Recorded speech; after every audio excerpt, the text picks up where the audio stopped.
want to hire horses to teach too. Hire horse and carriage just to drive the kids to school, or just let some rando off the street go pick them up in a van. But hey, school safety's been shoved down our throat. You know what I'm saying? I got a very disturbing call from his teacher at 1:54 that my son went missing off school ground because the playground is not fenced. My son was found 2.5 hours later. He was in the woods. He was actually naked. He's very nonverbal, so he wouldn't have been able to ask for help. Hi and welcome. Thank you for taking the time to watch this because this is some very important information, especially if you live in North Carolina, or specifically Onslow County, North Carolina. Because what I'm going to show you this evening is an example of how you can elect people for an office and assume that they have certain principles and believe certain things based off of the party that puts them in office and boosts them up. But really, that's not true, and especially here in North Carolina. And I'm going to show you a perfect example of that here in Onslow County, where the Board of Education showed that they work for the teachers union and they have no interest in what the people who elected them into office think.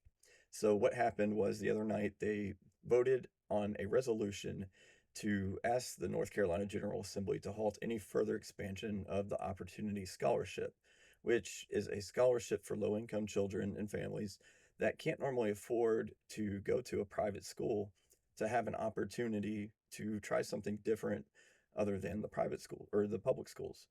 And this has been very popular here in North Carolina, especially in Onslow County, where last year they awarded over 1,300 of these scholarships. And I believe there was about 75,000 new applications just this past year. And I want to show you the member comments because this is really what the most interesting part of the whole evening was. And I'm going to fact check them in real time because a lot of it is just a bunch of either ignorance of what the law says or just straight lies. And I'll give them the benefit of the doubt, but it's a lot of ignorance if it's ignorance. So stick around. We're going to start off watching the member comments, and then I want to show you eventually at the end how this was orchestrated by the North Carolina Association of Educators, which is the teachers union here in Onslow County, and by the president of the Onslow County NAACP, who's also the president of the teachers union. So stick around and let's start off watching these members and what they had to say. Okay, so we're going to start off with one of the members here, Melissa Oakley. And really, once I get done with her, there's not going to be a whole lot of need to listen to any of the others because they just kind of echo her same lies and incorrect information. But I want you to keep something in mind with all of these people, and that's their number one excuse is that their job is to support the public schools and do whatever they have to do to support the public schools. Well, keep in mind this resolution right here is not going to do anything at all. It's going to have no tangible effect on anything that the General Assembly does. It's going to have no effect on public schools. So they wasted a whole meeting talking about the resolution that only tells the parents that put them into office that they don't care what they think and did nothing to improve the public schools.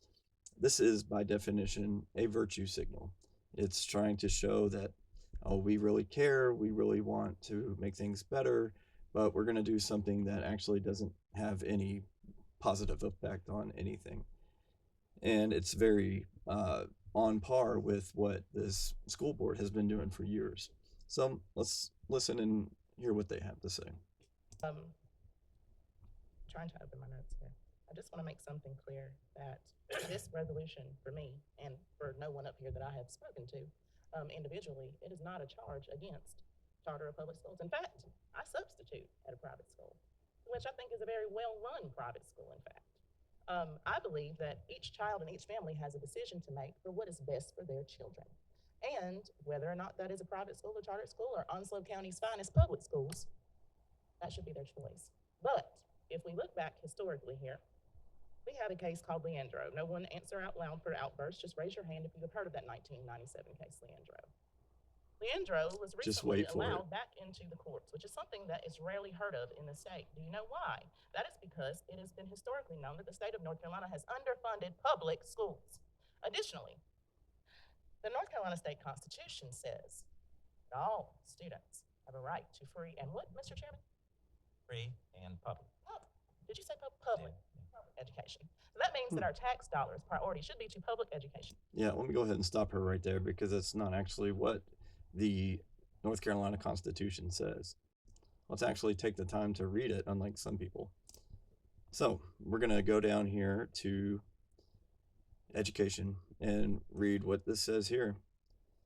The people have a right to the privilege of education, and it is the duty of the state to guard and maintain that right.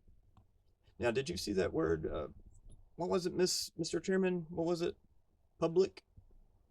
No, I didn't either. So, good job making things up there. And then let's take a look at what is Leandro. Well, over here at Duke Law, here's the heart of the plaintiff's case in Leandro. The heart of the plaintiff's case was the argument that the quality of a child's education ought not be dependent on the wealth of the family and community into which that child was born. It costs more to properly educate disadvantaged children, but the state had not done enough to equalize school funding across North Carolina. The plaintiff's proposed solution was a higher level of stable funding for these low wealth counties. And here's what it held. A unanimous court stated that neither school districts nor counties have any constitutional right to equal funding, but the court went on to rule that children, indeed, all children residing in North Carolina, have a fundamental state constitutional right to the opportunity to receive a sound basic education. Now, again, Mr. Chairman, did you see that word in there? What was that word? Public? No, you didn't. Now, however, I have no issue with those tax dollars being spread around. But what I do hold an issue with is that the same level of accountability that we have here in the public school systems, where we have to hire teachers that are certified to a certain level. You cannot hire a teacher off the street that may be a felon. You cannot hire possibly a sex offender or someone that has. Yeah, so about that, there was a teacher who was fired from Onslow County a couple years ago who never got his license suspended after he was videotaping underage girls in his classroom. And then he didn't get his license suspended until one of the other board members here sent a letter to Catherine Truitt, who didn't do anything about it at that point. She actually sent an email to her assistant saying this was a smear campaign. But then when Angie Todd, the member who sent the letter, asked a FOIA request because she had gotten no response, at that point, that's when the teacher had gotten his license suspended. So obviously there is a systemic and endemic problem of people not being vetted correctly, and these standards that they keep talking about and this accountability, it's not there. That's the problem. Yes, you have standards that you're supposed to live up to, but the problem is you don't, and nobody holds you accountable for not doing that. Or you're supposed to be holding the administration accountable for not holding up those standards, but you don't. All you do is work for them and do what they tell you to do.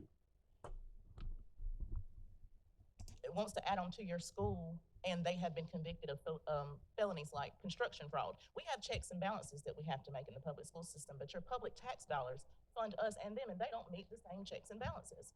Now, when we look at things like Guilford County, where you have one school that just received $1.36 million of funding, and they have about 213, I believe it was, students there. And that is the Guilford County, I just pulled it up, Guilford County Islamic Academy or something of the sorts. Well, guess what? Onslow County Public Schools and Jones County Public Schools and Wake County, even as God forsaken as we believe they are sometimes, we all have to accept children whether they have exceptional needs or not. We can't reject you because you're black and skinny or black and big or black and have a beard like Mr. Lanier. We have to accept everyone. Ha ha ha. Funny thing about that, the Greensboro Islamic Academy, and if we look at their admissions page, well, what's that say? Greensboro Islamic Academy operates on a non-discriminatory basis, according to equal treatment and access to services without any regard to race.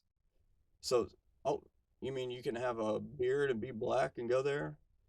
Color, national origin, or ancestry? While education is provided from an Islamic perspective, children of any religion may be admitted. Wow, imagine that. Parents of non-Islamic faith should bear in mind that the Islamic education is part of the curricula and the essence of the school's being. Wow. So there goes another lie from your Onslow County board members. In public school. We don't get to make decisions like we just want to accept Islamic children.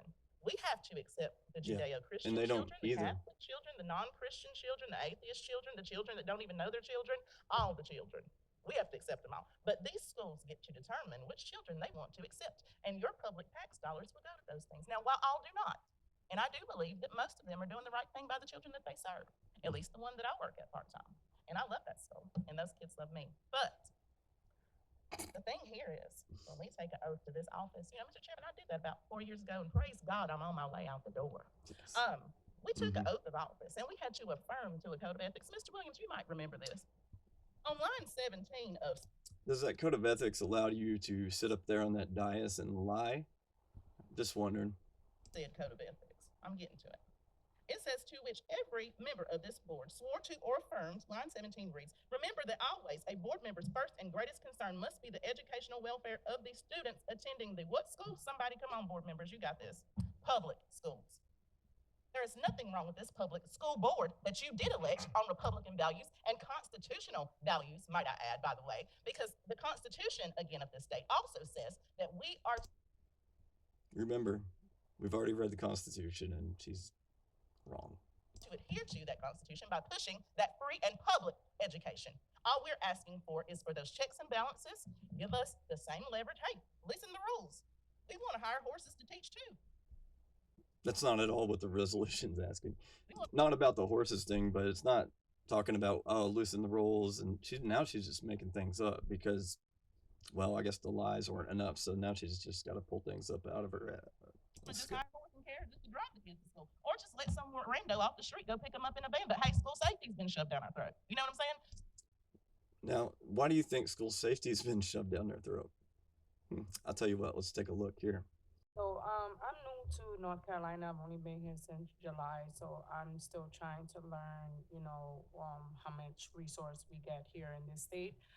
Just recently, my son I'm here also to advocate for my son who goes to Hunters Creek Elementary. He went missing on September 26th. I got a very disturbing call from his teacher at 1:54 that my son went missing off school ground because the playground is not fenced. Thank God my son was found 2.5 hours later. He was in the woods. He was actually naked. He's very nonverbal, so he wouldn't have been able to ask for help. I'm just here as a concerned mom and wondering how we can, have better safety for our nonverbal children that can't ask for help. He's only 5 years old. I'm also still, I still have concerns too with all the resources that I'm still trying to find for him and seeing if some of the ECE teachers can get more help into the school. I try to be a more active parent. I always try to talk to my son's teacher. I ask her, if she needs for me to do anything, but that moment was a very scary moment for me. If it wasn't for the entire sheriff department looking for my son, I don't know what would have happened. I just want to know that my son is safe when I put him in the hands of the school system. You understand? So I'm just here as a concerned mom, and this could have happened. It could have been a worst case scenario. He could not have been found and something else could have happened. But I thank God that he was. And, I have faith that I send my son to school every day and he comes home safe, just like any other parent. So I'm just here wondering when will the fencing happen at the Hunters Creek Elementary School for the playground, and that's just my biggest concern, that we keep our kids that are nonverbal safe and all the other kids safe. So thank you for letting me speak today. I thought I would just vocalize that here in this meeting. Thank you. Yeah, so that's heartbreaking. It's very scary. And the thing is, this isn't an isolated story. This isn't, this happened. You can come to these meetings every single month and find these stories. And, I invite you to go look. And the thing is, nobody goes to these meetings because their members have cut down the speaking time from 5 minutes to 3 minutes. They've threatened to actually stop posting the meetings online. So they don't want to hear from you because the meetings started taking hours and hours whenever people were lining up and just roasting them for hours. about the problems they were having in the school system. And then the board members, instead of doing something with the administration, they blame the parents. And so you see the disconnect here. And not one person addressed her problem this evening at this board meeting. Not one person addressed her issue. But they complained about school safety being shoved down their throats. So you want us to have all these checks and balances, but not these schools. All we're asking is for adequate funding. I requested that specific word to be put into this verbiage because all we're asking for is adequate funding. Give us what we're due and what is overdue. Y'all can. Yep, that's not what they're asking for. They're asking for funding to be halted to children who can't afford to go to other schools. They're not asking for adequate funding for themselves. They're asking to take funding away from other children. Have your piece of the pie. So let's balance this pie out. I don't care if it's apple. I don't care if it's pumpkin. I don't even care if it's cherry, Mr. Chairman. Just give us what we do. It's amazing that these people are just Chairman, so Yes. unaware of how Okay, so I unintelligent and disagree. low IQ they are. And as my colleague just said, we had school safety shoved down our throats. We literally just had a parent come up here and say that their kid walked off campus, was found naked. So a lot of good that did.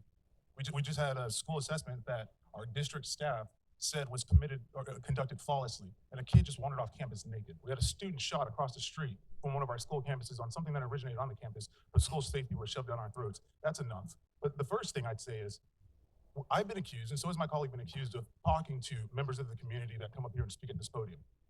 Okay, I've said time and time again, I haven't spoken to them. If they come up here and they congratulate me or say thanks to something, that must mean that I might be listening to them. But instead, I get ridiculed by my colleagues behind closed doors that there's a political agenda. But the funny thing is, since I've been sitting on this dais, I've heard parents that are educators in this community come up to that dais, parents that teach in our school systems, and they've had a mixed feelings about the things that are happening on this board. But the one thing that almost unanimously every parent that comes up there has to speak for is the interest that we have in their kids. So while I might not have the establishment's backing, because yes, there is an establishment, I'm not from Onslow County, and everyone that has watched a school board meeting can tell. Yep. I might not have the establishment backing, but I had the parents backing. And obviously in Onslow County, there was an overwhelming vote in this last election. And we saw it. Well, absolutely. Point of order. Ms. Oakley can give Mr. Rogers his time to Yeah, speak. Ms. Oakley, please. Oh, I did give him his time. Shut up.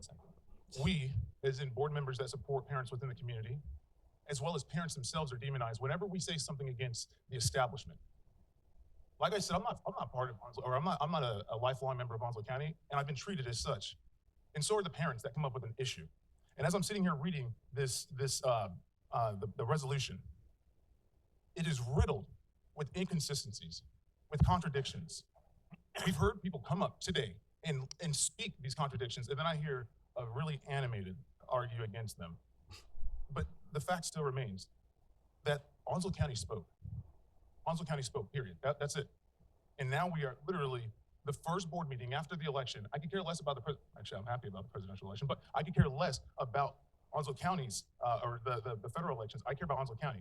The parents of Onslow County spoke. And then not only that, the senators, see, we're talking about the increase in opportunity scholarships. I didn't increase those. Not a single person on this board increased those scholarships. It was our senators. How many of them were removed? None. Not a single one. Every senator that is for increasing opportunity scholarships is still in office for a reason. And everyone on this board that is voting for this, which I did get demonized because I wasn't on this, I was not inside the pre-board meeting, and I'm glad that I wasn't. Because this will come to pass later on. Every single district administrator, every single board member up here, you guys can have your fun in Onslow County, but federally, this will come back later. Because Onslow County has spoken.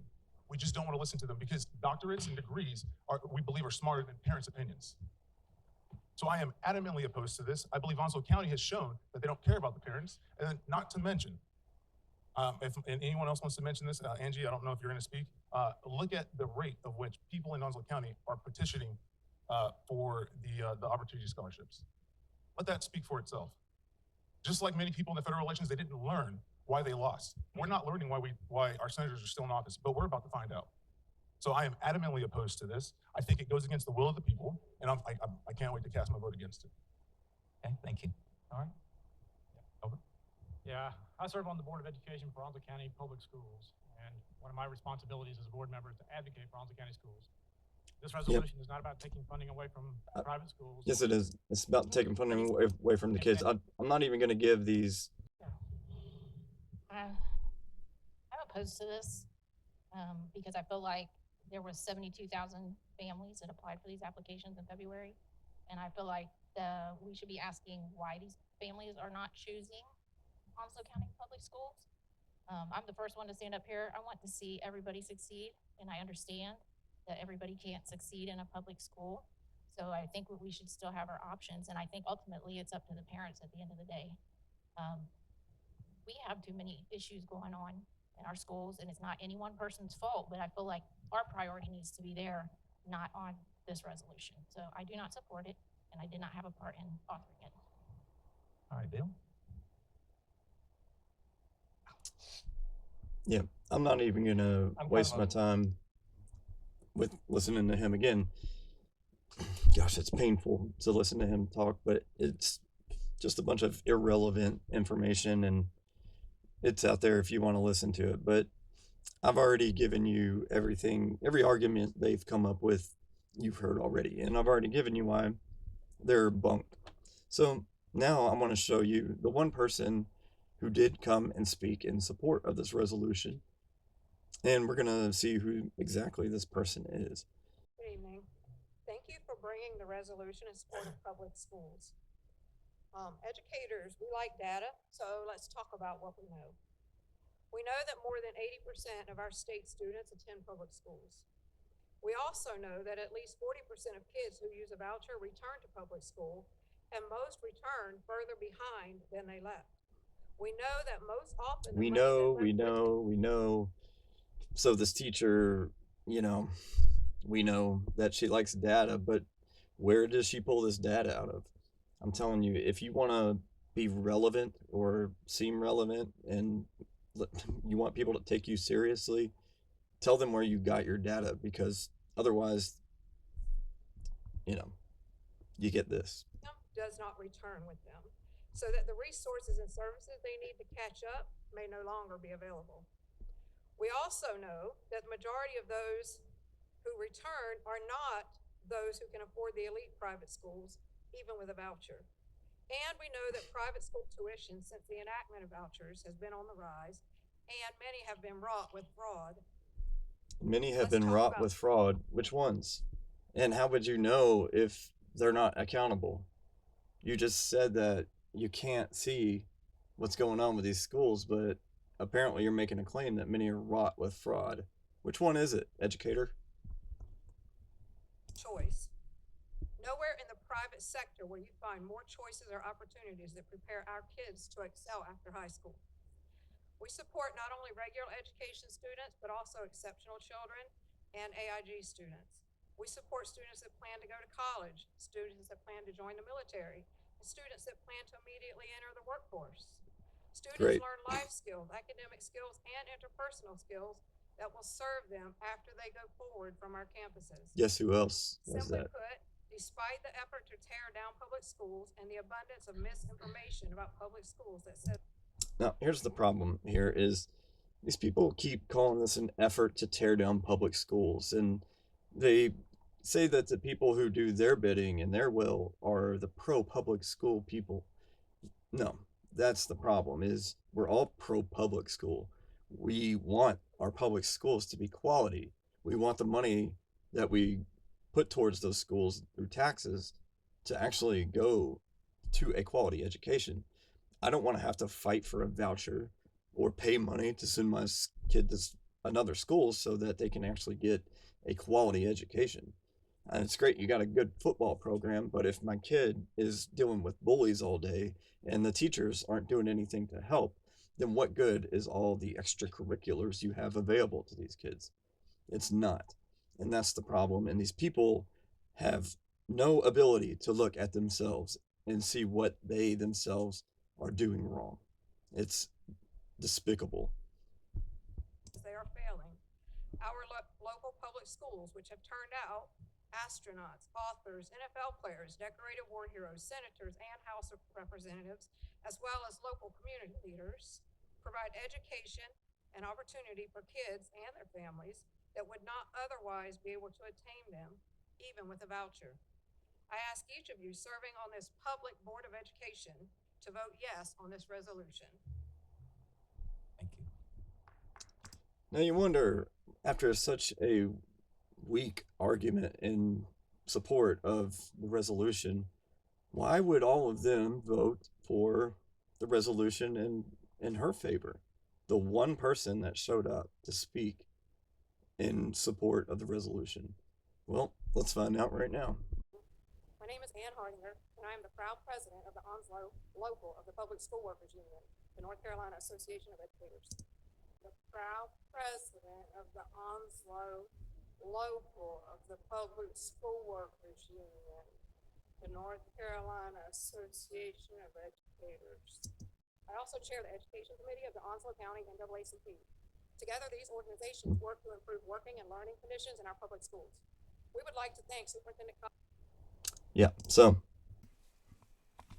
this is why they're not going to be any different. You see these names here: Suzanne Long, Philip Williams, and Michelle Halley. They all won the school board race, and the other person who supported this is still on the school board. He won re-election. But this right here is from the North Carolina Association of Educators. These are all of the candidates that they supported, that they were telling people to vote for Board of Education. Leave a comment down below wherever you're watching this, whatever platform you're watching this on, and let me know what you think. I think this is absolutely ridiculous. This is not something that we need to stand for, and this is not a problem in just Onslow County. This is an endemic problem throughout North Carolina and probably throughout the nation itself. So people, you need to be involved with your local school boards and your local governments, because those are the ones who have the most influence really at the end of the day. These are the people that we need to start scrutinizing, and these are the people we need to start getting out of office. This is why you need to be involved with your local GOPs. You need to be involved in primary races. Primary races are extremely important, and not enough people are involved because that's where the money's made. Stop voting down ballot just for the R's. Get to know who these candidates really are, and if there's something that you don't like about it, about a certain candidate, speak out about that and let people know. Don't hold it in. But anyways, I appreciate you watching this. Please spread this around, share this with everybody you know, and hopefully I'll be seeing y'all here soon in the future. Until then, peace be with you.